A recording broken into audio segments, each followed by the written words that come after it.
Hi everyone, welcome back or welcome if you're new here. My name is Julie. You can call me Jules.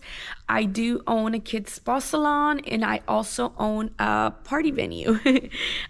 So I know I haven't uploaded in a while, and that's one of the reasons why I'm up here now. The holidays just were crazy for me, so I haven't been able to do my video request that I've had in the couple past weeks or months. But I did want to let y'all know that I am starting fresh for 2023. I'm going to be uploading video requests pretty often. So if you have any, leave them down below.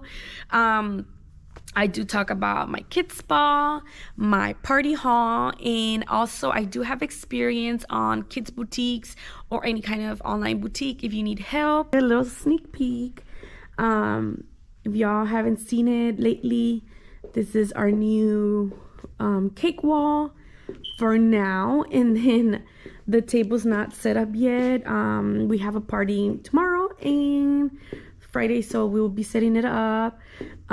We still haven't finished the wall, but we do have this cherry blossom tree and a little fridge for the cucumbers.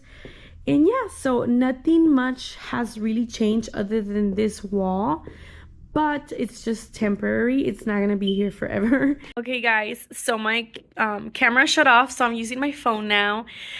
So basically what I wanted to talk to you guys about is a couple mistakes I've made recently.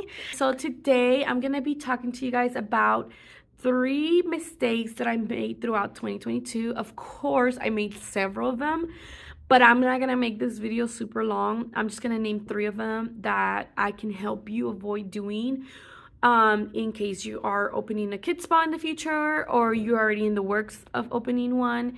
And so I'm gonna name 3 of them, and I hope you're taking notes because I would hate for you to go through this or even just make the same mistakes I did. This is why I'm doing videos, to help other people, because I wish I would have found videos to help me when I first started.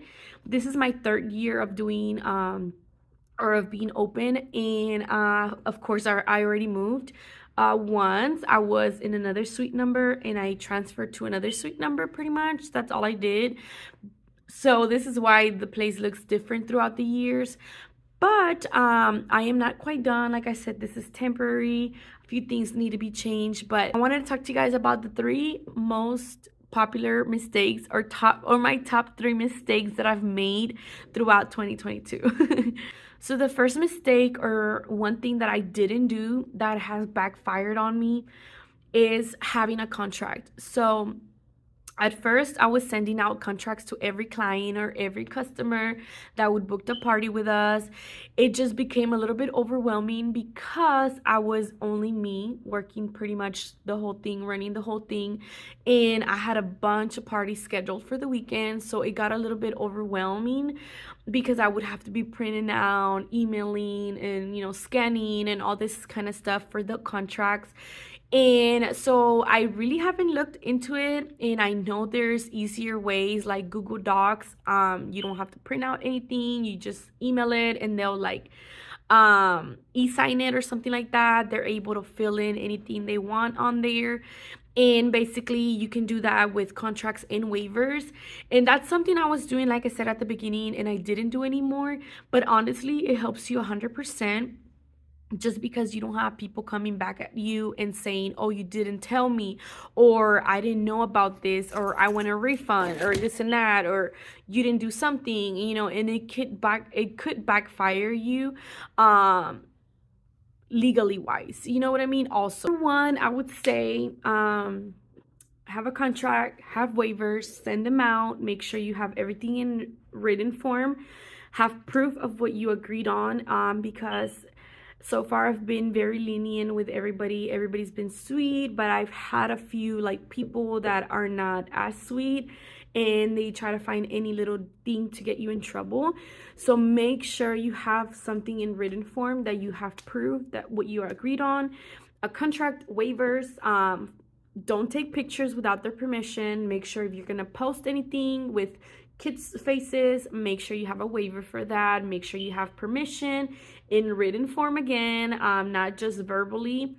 make sure that you don't take pictures, like I said, because you could get in trouble. There is parents that don't like that, and that's my number one tip. Have a contract, have a waiver. Number two would have to be have them pay before your event starts. Normally, I know I said I don't know if you've seen my last video, but I said that I don't charge until the day of.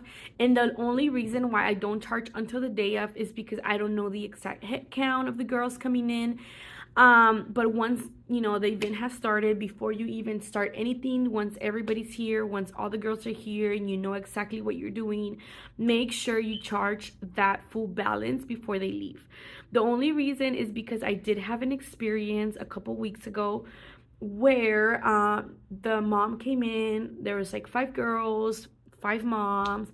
They had their service done, and at the end of the day they left. They told my hostesses that they had already paid. They didn't show proof, but they left. They didn't pay. They only paid their $50 deposit, and that's all I received from them. She was claiming that my hostess were rude. I did have a little issue with one of my hostess. I did end up firing her. But the whole point is that she got her service. She could have walked out the minute, you know, she felt uncomfortable the minute she knew she wasn't going to pay, but she didn't. She stayed till the end. I do have cameras back and front. She told me to go ahead and look at my cameras. I did. They got their full service. A couple of things she said were lies. There was a lot of eye rolls from the moms. They were being really disrespectful and rude to my hostesses. And of course, my hostesses she was not going to let herself, and she acted a little unpolite, I would say. And she is no longer with us because there is ways to deal with this, which I can make a whole new video about that. But yes, I made that mistake of not charging before the event. She took off. She got her service. I had to pay my hostess. She didn't pay her full balance. She got her entire service. She was here for over 2 hours. And I didn't have it in written form. I didn't have any proof that she didn't pay. I didn't have any proof that nothing. I don't know. I don't even know how else to describe it. She didn't pay. I tried to argue it back. I could go through legal action, but for $200, it's not worth me wasting my time. And honestly, I was really angry, and I could have done something about it and done or said any, you know, bigger things, uglier things, but I'm the bigger person, and not paying is the same thing as stealing to me. So, you know, that's all I could say. But anyways, that's one mistake I made. That's the only time that I have not gotten paid for. In the 3 years that I've been in business, everybody's paid. Everybody's been good so far except this woman.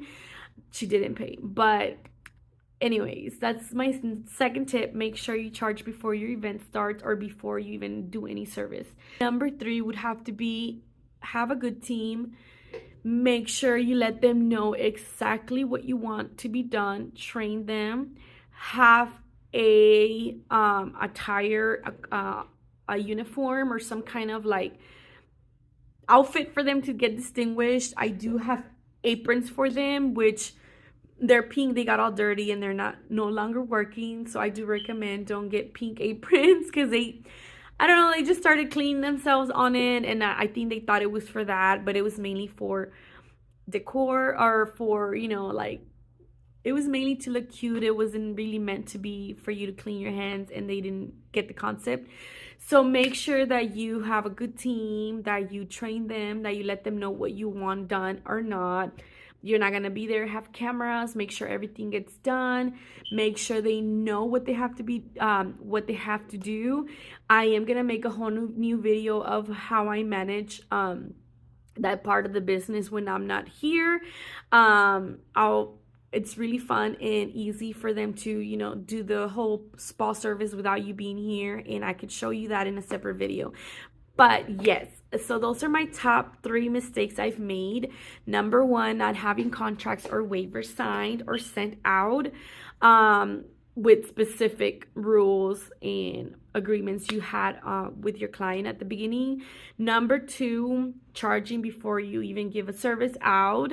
Number 3, not giving your team specific instructions on what to do.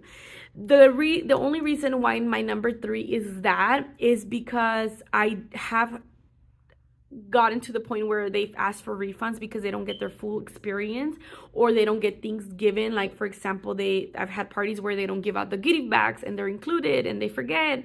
I've had parties where they don't do the karaoke or they don't do the craft. Like, they skip parts because they're in the moment, they forget. So make sure that you train your girls correctly. And the only time that that's happened is this past team that I've had, just because I kind of got them in emergency. I didn't train them properly, and so they were just kind of rushing through the parties and they didn't get things done right. So that's my number three. So like I said, number one, contracts and waivers. Number two, charge before you do or give any service. Number three, train your team properly. Make sure they know everything that needs to be done. Have it in written form, send it to them. Or if you're gonna be here, make sure you do everything. And yeah, so those are my top three. I hope this helps you in your future. And I am gonna be making more videos. This was kind of like a rush video because I wanted to get something out there for you guys. And just so you know, I haven't forgotten about all of you who are trying to get into this business. It's a wonderful, beautiful business. And I hope this helps. Bye. I'll see you on the next